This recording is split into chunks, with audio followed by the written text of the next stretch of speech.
This is episode 302 of the Super League Pod, where we'll try and maybe fail to bring you all up to speed on all angles of the academy licensing fallout that's dominated the news cycle this week, as well as mentioning the stock car stadium that will now host Rugby League. As Travis once probably sang, why does it always rain on Leeds? Is amongst the questions we'll try and answer with the help of your fan match reviews. Other questions covered are drum or bell, why the second roll, and why is he there? So strap in, it's SLP time.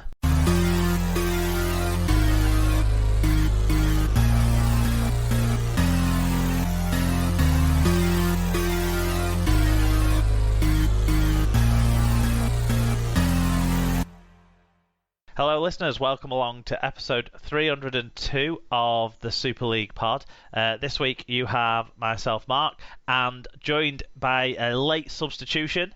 It was meant to be Tim, but he's feeling a bit under the weather, so Sarah has stepped in, so we skip from one side of Hull to the other in terms of fan perspectives. But Sarah, welcome along to a surprise appearance.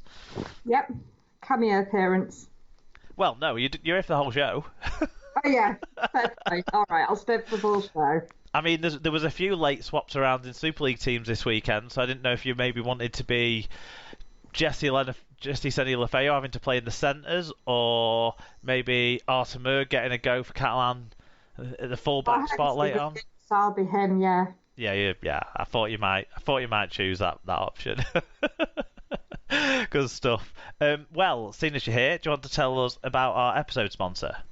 Yeah, so tonight's show is sponsored by Rob's Toy Shop, and you can find a wide range of toys, gifts, rugby league verticals and more at Rob's Toy Shop on eBay. You can visit stores.ebay.co.uk/Rob's Toy Shop, and on any orders over £5 you can earn 5% cash back, and 1% of your order value will go into the SLP coffers if you put SLP discount at checkout.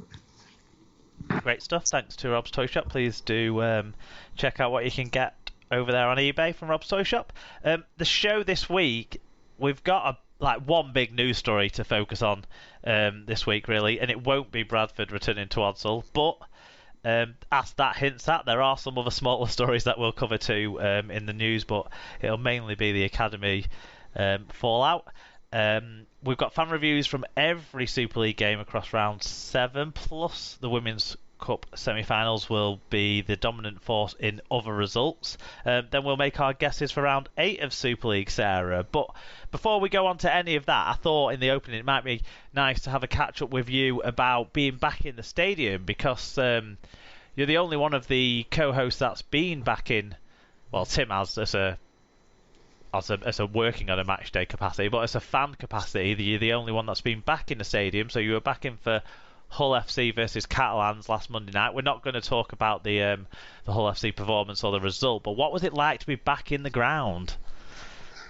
It was a strange experience, because it was sort of that mixture between this is so normal and this is what we do, contrasted with, oh my goodness, I am sitting in a stadium and there's lots of people around and I'm actually watching a rugby match.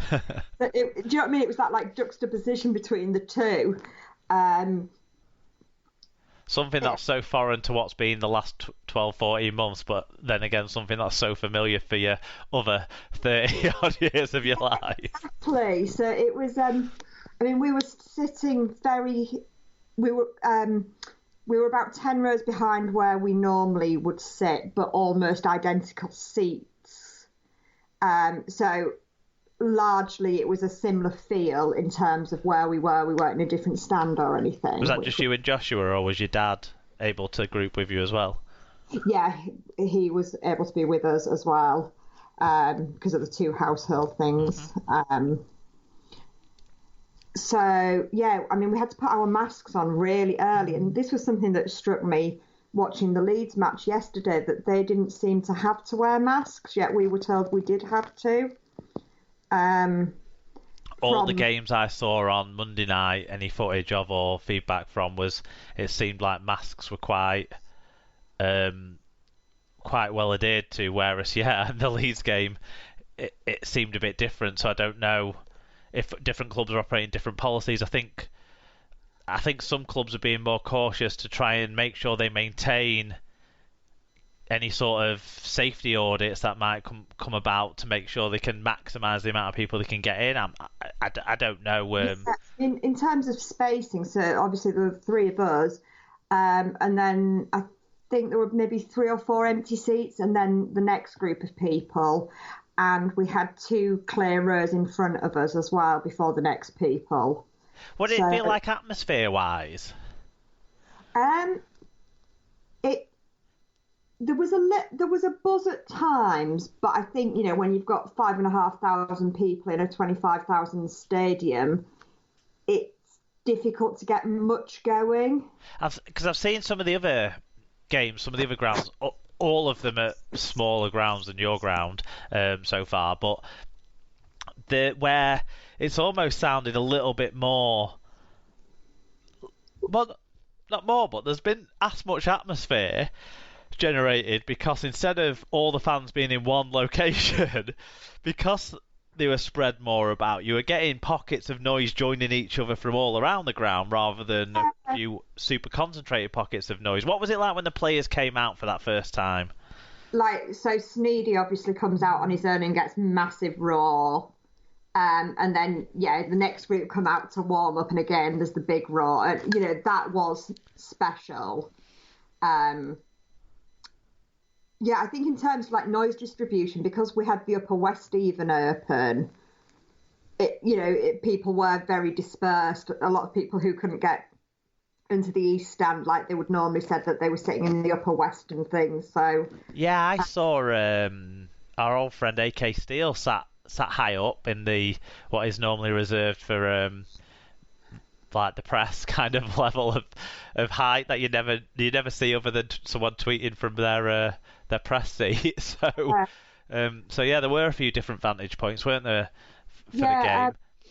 I think in one way the funniest thing was, the PA at the ground is absolutely shocking, as I'm sure you recall from when you came to visit.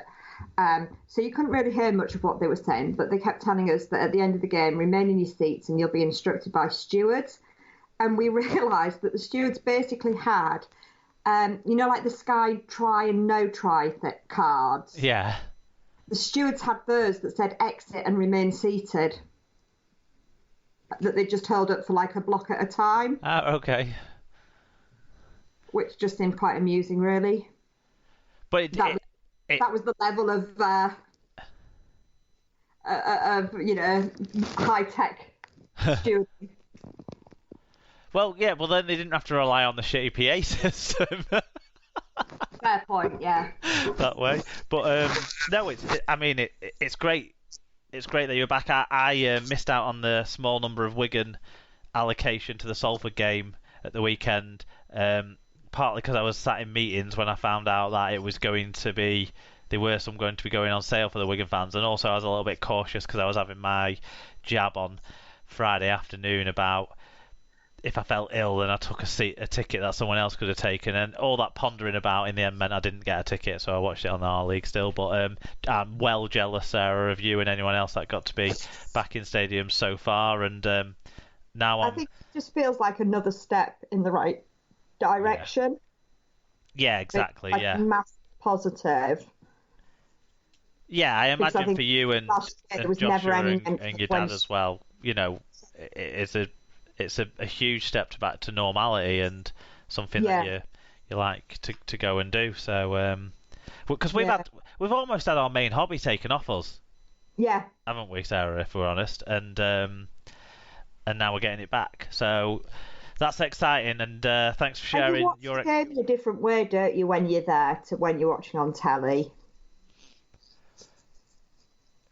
You see the bigger picture normally when you're watching it actually at the game. You can see what everyone's doing rather than just the person that's in the action. Whereas I think on the telly you maybe get a better feel for exactly how much work one particular player is doing.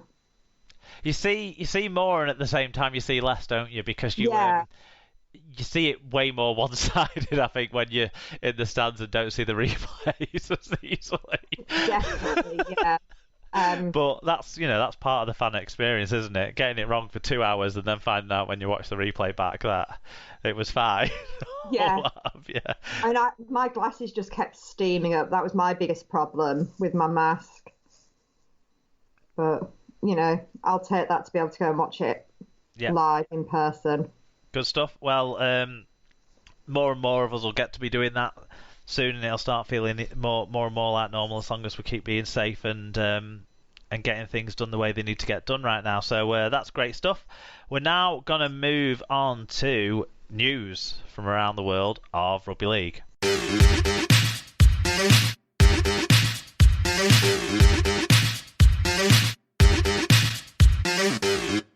Where do we start in the news, Sarah? I think we start with the one big story that everyone's been talking about and trying to do some sort of justice to in the conversations this week about the sport, and that is that 8 clubs from the Betfred Super League and 2 from the Betfred Championship have been awarded Elite Academy licences for 2022 to 27, having demonstrated that they achieve the elite standards required by the process. The licensing process had been delayed since 2019, partly as a result of disruption caused by COVID-19. Over recent months, an expert panel convened by the RFL and Super League Europe had considered 15 applications. Key decisions that were agreed by the clubs before the process began were for the licence term to be extended to 6 years because of the long-term nature of player development, and for the importance of the community game to be factored into deliberations. That led to an agreement that a maximum of 12 licences should be awarded, with up to 9 from core affinity areas, up to 2 from emerging affinity areas, and up to 1 from France. And the rationale for that part of the decision making was as follows. Firstly, to ensure that academies are operated sensitively and proportionately to the continuing good health of the community game, basically making sure that not all players are taken out of the community game to be in academies. That the number of players selected for academies is proportionate to the number of players within the community game at the relevant age, and that the players selected have a genuine opportunity of progressing into the Super League and national teams. So basically you're getting the best in the academies rather than just taking everyone out of the community game. And thirdly, that the talent pool is extended beyond the traditional heartland of the sport, which is the emerging affinity areas aspect of that. Yep, so the panel was chaired by Air Commodore Dean Andrews, OBE.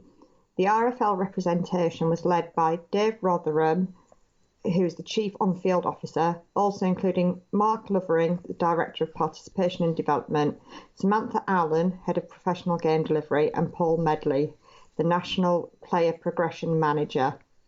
The panel also included Duncan Truswell, Sport England's Strategic Lead for Performance and Talent, who shared a wealth of expertise from other sports.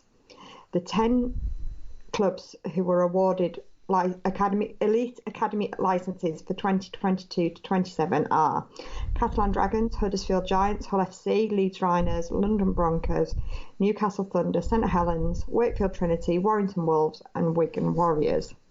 The clubs whose applications were unsuccessful have been provided with an explanation and advised that they will be able to reapply in 2024. These clubs will be able to operate development academies, which are run in conjunction with further education institutions, and play in the highly competitive colleges competition.